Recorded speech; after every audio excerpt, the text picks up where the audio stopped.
Brought to you by Vigor, co-powered by Sensodyne and Vimal. ಬಾಯಲ್ಲಿ ಹೇಳಿ ಕೇಸರಿ.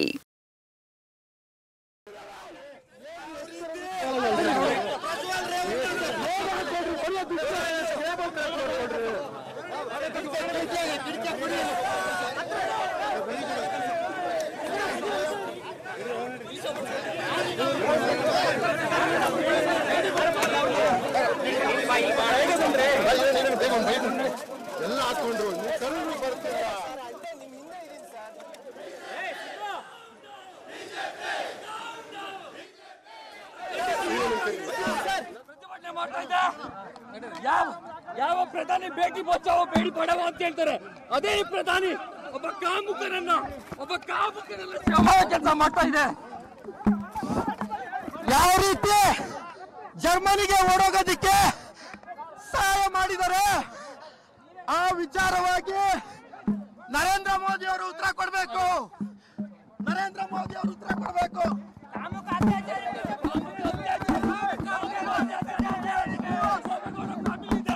ಮಾಜಿ ಪ್ರಧಾನಿಗಳು ಬಂದು ಮಾತಾಡ್ಬೇಕು.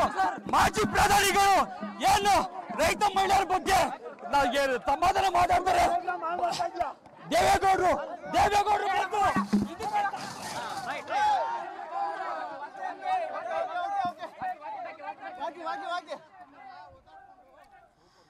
ನಾವೀಗ ಗಮನಿಸ್ತಾ ಇದ್ದೀವಿ ಮಲ್ಲೇಶ್ವರಂನ ಬಿಜೆಪಿ ಕಚೇರಿಗೆ ಕಾಂಗ್ರೆಸ್ನವರು ಮುತ್ತಿಗೆ ಹಾಕಿರುವಂತಹ ವಿಚಾರ. ಪ್ರಜ್ವಲ್ ಅಶ್ಲೀಲ ವಿಡಿಯೋ ಆರೋಪ ಕೇಸ್ಗೆ ಸಂಬಂಧಪಟ್ಟಂತೆ ಬಿಜೆಪಿ ಕಚೇರಿಗೆ ಮುತ್ತಿಗೆ ಹಾಕೋದಕ್ಕೆ ಕಾಂಗ್ರೆಸ್ ಕಾರ್ಯಕರ್ತರು ಪ್ರಯತ್ನ ಮಾಡಿದ್ರು. ಬಿವಿ ಶ್ರೀನಿವಾಸ್ ನೇತೃತ್ವದಲ್ಲಿ ಕಾಂಗ್ರೆಸ್ ಪ್ರತಿಭಟನೆ ಕೂಡ ನಡೆಸಿತು. ರಾಷ್ಟ್ರೀಯ ಯೂತ್ ಕಾಂಗ್ರೆಸ್ ಅಧ್ಯಕ್ಷ ಶ್ರೀನಿವಾಸ್ ಬಿಜೆಪಿ ಜೆಡಿಎಸ್ ವಿರುದ್ಧ ಆಕ್ರೋಶ ವ್ಯಕ್ತಪಡಿಸಿದ್ರು. ಮಲ್ಲೇಶ್ವರಂನ ಬಿಜೆಪಿ ಕಚೇರಿಯ ಎದುರುಗಡೆ ದೃಶ್ಯ ನಾವೀಗ ಗಮನಿಸ್ತಾ ಇದ್ವಿ. ಪ್ರಜ್ವಲ್ ರೇವಣ್ಣ ಎನ್ಡಿಎ ಅಭ್ಯರ್ಥಿಯಾಗಿ ಕಣಕ್ಕಿಳಿದಿದ್ದಾರೆ. ಇನ್ನು ಚುನಾವಣೆಯನ್ನು ಕೂಡ ಎದುರಿಸಿದ್ದಾರೆ. ಈ ಸಂದರ್ಭ ಇಲ್ಲಿ ಪ್ರಧಾನಿ ಮೋದಿ ಅವರು ಉತ್ತರ ಕೊಡಬೇಕು. ಬೇಟಿ ಬಚಾವೋ ಬೇಟಿ ಪಡಾವೋ ಅಂತ ಹೇಳ್ತಾರೆ. ಆದ್ರೆ ಹೆಣ್ಣು ಮಕ್ಕಳ ಮೇಲೆ ನಡೆಸಿರುವಂತಹ ಈ ದೌರ್ಜನ್ಯ ಪ್ರಕರಣ ಇದೆಯಲ್ಲ, ಇಷ್ಟು ಸುದ್ದಿ ಆಗ್ತಿರುವಾಗ, ಇಷ್ಟು ಚರ್ಚೆ ಆಗ್ತಾ ಇರುವಾಗ ಇದಕ್ಕೆ ಪ್ರಧಾನಿಯವರು ಉತ್ತರ ಕೊಡಬೇಕು. ಇದು ಹೇಗೆ ಸರಿಯಾಗುತ್ತೆ, ಬಿಜೆಪಿ ಇದನ್ನ ಹೇಗೆ ಸಮರ್ಥಿಸಿಕೊಳ್ಳುತ್ತೆ ಅಂತ ಇಲ್ಲಿ ಕಾಂಗ್ರೆಸ್ನವರು ಪ್ರಶ್ನೆ ಮಾಡ್ತಾ ಇದ್ದಾರೆ. ಇನ್ನು ಮಲ್ಲೇಶ್ವರಂನ ಬಿಜೆಪಿ ಕಚೇರಿಗೆ ಕಾಂಗ್ರೆಸ್ ಕಾರ್ಯಕರ್ತರು ಬಿವಿ ಶ್ರೀನಿವಾಸ್ ಅಧ್ಯಕ್ಷತೆಯಲ್ಲಿ ಮುತ್ತಿಗೆ ಹಾಕಿ ಸಾಕಷ್ಟು ಆಕ್ರೋಶ ವ್ಯಕ್ತಪಡಿಸ್ತಾ ಇರುವಂತಹ ದೃಶ್ಯವನ್ನು ಗಮನಿಸ್ತಾ ಇದ್ವಿ. ಇನ್ನು ಅಲ್ಲಿ ತಳ್ಳಾಟ ನೂಕಾಟ ಒಂದಷ್ಟು ಹೈ ಡ್ರಾಮಾ ಕೂಡ ನಡೀತಾ ಇದೆ, ಗಮನಿಸ್ತಾ ಇದೀವಿ. ಅಲ್ಲಿ ಕಾಂಗ್ರೆಸ್ ಯಾರು ಪ್ರತಿಭಟನೆ ಮಾಡ್ತಾ ಇದ್ರು ಅವ್ರನ್ನ ಎಳೆದಾಡುವಂತಹ ದೃಶ್ಯ, ನಂತರ ಬಲವಂತವಾಗಿ ಅವ್ರನ್ನ ವಶಕ್ಕೆ ಪಡೆಯಲಾಯಿತು. ಆ ದೃಶ್ಯ ಗಮನಿಸ್ತಾ ಇದ್ವಿ. ಬಸ್ನ ಒಳಗಡೆ ಅವ್ರನ್ನ ಕಳಿಸ್ತಾ ಇರುವಂತಹ ದೃಶ್ಯ. ಈ ಸಂದರ್ಭ ಘೋಷಣೆಗಳು ಕೇಳಿ ಬರ್ತಾ ಇದೆ, ತೀವ್ರ ಆಕ್ರೋಶ ವ್ಯಕ್ತವಾಗ್ತಾ ಇದೆ.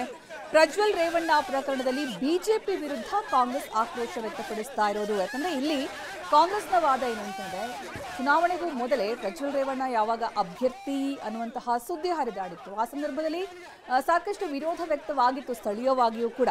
ಅದರ ಜೊತೆಗೆ ಪ್ರಜ್ವಲ್ ರೇವಣ್ಣ ಈ ವಿಡಿಯೋ ವಿಚಾರವೂ ಕೂಡ ಸಾಕಷ್ಟು ಚರ್ಚೆ ಆಗಿತ್ತು.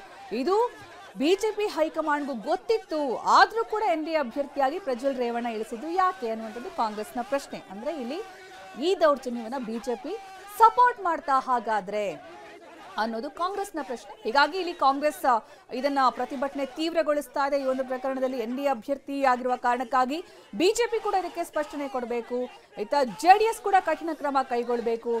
ಈಗ ಜನಕ್ಕೆ ಏನು ಉತ್ತರ ಕೊಡ್ತೀರಾ ಅನ್ನೋದು ಕಾಂಗ್ರೆಸ್ನ ಒಂದು ದೊಡ್ಡ ಹೋರಾಟ. ಬಿವಿ ಶ್ರೀನಿವಾಸ್ ನೇತೃತ್ವದಲ್ಲಿ ಪ್ರತಿಭಟನೆ ನಡೆಸಲಾಗ್ತಾ ಇದೆ. ನಾವೀಗ ಗಮನಿಸ್ತಾ ಇದ್ದೀವಿ ನೇರ ಪ್ರಸಾರದ ದೃಶ್ಯ. ಅಲ್ಲಿ ಯಾರು ಪ್ರತಿಭಟನೆ ಮಾಡ್ತಾ ಇದ್ರು ಅವ್ರನ್ನ ವಶಕ್ಕೆ ಪಡೆಯುವಂತಹ ಕೆಲಸವನ್ನ ಪೊಲೀಸರು ಮಾಡ್ತಾ ಇದ್ದಾರೆ.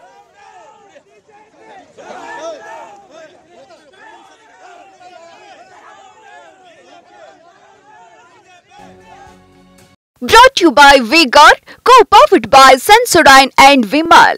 ಬಾಯಲ್ಲಿ ಹೇಳಿ ಕೇಸರಿ.